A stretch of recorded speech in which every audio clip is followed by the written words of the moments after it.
देश के सूचना और प्रसारण मंत्री अनुराग ठाकुर ने तो कमाल ही कर दिया दोस्तों। जी हां, वही अनुराग ठाकुर जिन्होंने दिल्ली के चुनावों के दौरान नारा दिया था कि देश के गद्दारों को गोली मारो। नतीजा यह हुआ कि ये दो युवा शाहीन बाग और जामिया मिलिया में पहुंच गए थे पिस्तौल के साथ गोली चलाने। ये उनकी प्रेरणा थी और मोदी जी भी अनुराग ठाकुर से ऐसे प्रेरित हुए कि उन्हें सूचना और प्रसारण मंत्री बना दिया। अब अनुराग ठाकुर ने एक बहुत ही अजीब और गरीब बयान दिया है जो मैं आपको पढ़ के सुनाना चाहता हूं। उन्होंने हमला बोला है मीडिया के न्यूज चैनल्स पर कि आप जहरीली डिबेट्स करना बंद कीजिए। अरे भाई, जहरीली डिबेट से सबसे ज्यादा फायदा तो बीजेपी को होता है। अनुराग जी, क्या बात कर रहे हैं आप? उनका क्या बयान है आपकी स्क्रीन पर? यदि आप ऐसे मेहमानों को चैनलों पर आमंत्रित करेंगे जो ध्रुवीकरण कर रहे हैं, जो झूठी खबरें फैलाते हैं और जो जोर जोर से चिल्लाते हैं, तो इससे आपके चैनल की विश्वसनीयता कम हो जाती है। यकीनन अनुराग जी, मैं आपसे इत्तेफाक रखता हूं कि इससे न्यूज चैनल्स की विश्वसनीयता कम होती है, मगर इससे आपके वोट्स तो बढ़ जाते हैं। बताइए बताइए, जब हिंदुओं और मुसलमानों में बंटवारा होता है, जब समाज में जहर फैलाया जाता है, तो सबसे ज्यादा फायदा किसको होता है? क्योंकि ये ना भूलें अनुराग जी, उन्हीं दिल्ली के चुनावों में आपका वो बयान तो था ही, ऐतिहासिक बयान देश के गद्दारों को। फिर प्रवेश साहिब सिंह, वो तो ये कह रहे थे कि भाई शाहीन बाग के लोग आपके घरों में घुसकर आपकी बच्चियों के साथ दुष्कर्म करेंगे। फिर आपको याद होगा, दिल्ली दंगों से सिर्फ एक हफ्ते पहले वो बेहोश मिश्रा पहुंच गया था और पुलिस की मौजूदगी में धमकी दे रहा था कि आज तो मैं जा रहा हूं, कल फिर आऊंगा और कल पुलिस भी हमें नहीं रोक पाएगी। तो ये मिसाल है बीजेपी में। तो किन जहरीली डिबेट्स की आप बात कर रहे हैं? आगे क्या कहा अनुराग ठाकुर ने, पढ़ के सुनाना चाहता हूं। मुख्य धारा की मीडिया को सबसे ज्यादा खतरा ऑनलाइन मीडिया से नहीं बल्कि खुद न्यूज चैनलों से है। भस्मासुर हो गए न्यूज चैनल्स, कह रहे हैं अनुराग ठाकुर। आगे, भारतीय टीवी चैनलों में शोर शराबे वाली बहसों पर मंत्री ने चेतावनी देते हुए कहा, युवा दर्शक ये देखकर चैनल बदल देंगे। उन्होंने मीडिया चैनलों से सवाल पूछते हुए कहा, क्या आप खेल में आगे रहने के लिए समाचारों और चर्चाओं में तटस्थता को वापस लाने जा रहे हैं? अनुराग ठाकुर ने पत्रकारों को लेकर कहा, पत्रकारों का काम है कि वो खबरों को रिपोर्ट बिना किसी तोड़ मरोड़ के करें, भले ही उनका प्रतिस्पर्धी यानी कॉम्पिटिटर फेक न्यूज चला रहा हो। अनुराग जी, एक बात पर गौर कीजिएगा, जितने भी प्रचार तंत्र है ना, भाजपा, कांग्रेस, आम आदमी पार्टी, पता कीजिए सबसे ज्यादा झूठी खबरें, सबसे ज्यादा झूठ, सबसे ज्यादा जहरीला प्रोपेगेंडा किस पॉलिटिकल पार्टी का प्रचार तंत्र फैलाता है? और आप जो कह रहे हैं जहरीली डिबेट्स की बात, मैं आपको याद दिलाना चाहूंगा, 2-3 मिसालें गौर कीजिएगा। न्यूज 18 का वो एंकर जिसने एक झूठी खबर फैलाई थी, राजस्थान में उसके खिलाफ 2 FIR हो गए थे। उस आदमी को राजस्थान पुलिस जो है गिरफ्तार करने पहुंचती है। मुझे बताइए सर, किस राज्य की पुलिस ने उसे बचाने का प्रयास किया था? क्या यह हकीकत नहीं है कि उसे बचाने का प्रयास भारतीय जनता पार्टी की एक पुलिस ने किया था? फिर जी न्यूज का DNA का वो एंकर जिसने राहुल गांधी के बारे में अपशब्द और झूठी भ्रामक खबर फैलाई थी, जब उसे गिरफ्तार करने छत्तीसगढ़ की पुलिस पहुंची थी, तो मुझे बताने को कष्ट करें कि क्या यह बात सही नहीं है कि उत्तर प्रदेश पुलिस जो है वो जी न्यूज के उस एंकर को बचाने के लिए बैठी थी।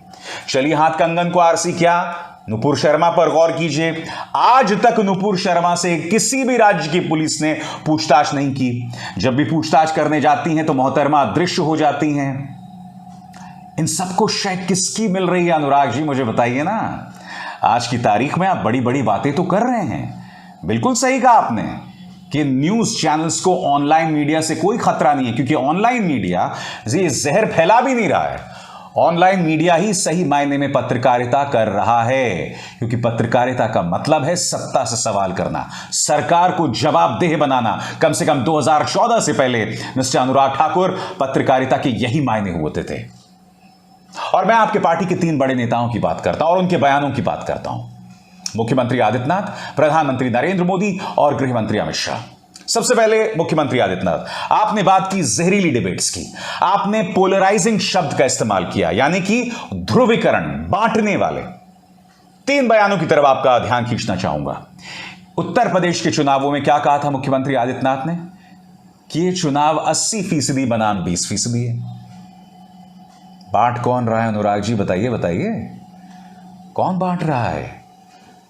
फिर आज से 5 साल पहले प्रधानमंत्री नरेंद्र मोदी का वह ऐतिहासिक बयान कि अगर राज्य में कब्रिस्तान है तो शमशान भी होनी चाहिए। अनुराग जी, मुझे बताइए ना, क्या एक प्रधानमंत्री को यह शोभा देता है कि वो एक चुनाव के अंदर, एक राज्य के अंदर विकास के नाम पर शमशान और कब्रिस्तान की वकालत करे, वो भी इसलिए ताकि हिंदुओं और मुसलमानों में बंटवारा हो? तो पोलराइजेशन या ध्रुवीकरण कौन पैदा कर रहा है, मान्यवर? और फिर अमित शाह ने बाकायदा यह कहा था कि बीजेपी के प्रचार तंत्र ने अखिलेश यादव के बारे में एक झूठी खबर फैलाई कि अखिलेश यादव ने अपने पिता को थप्पड़ मारा। अमित शाह ने यह भी कहा कि यह खबर नहीं फैलानी चाहिए थी, मगर वो खबर फैलाई गई और उसका फायदा बीजेपी को मिला। तो ये बयानात तो आपकी अपनी पॉलिटिकल पार्टी के बड़े बड़े नेता दे रहे हैं। आपकी कथनी और करनी में फर्क है। आप दंगेबाज एंकर्स को बचाते हैं, आपकी पुलिस उनको बचाती है।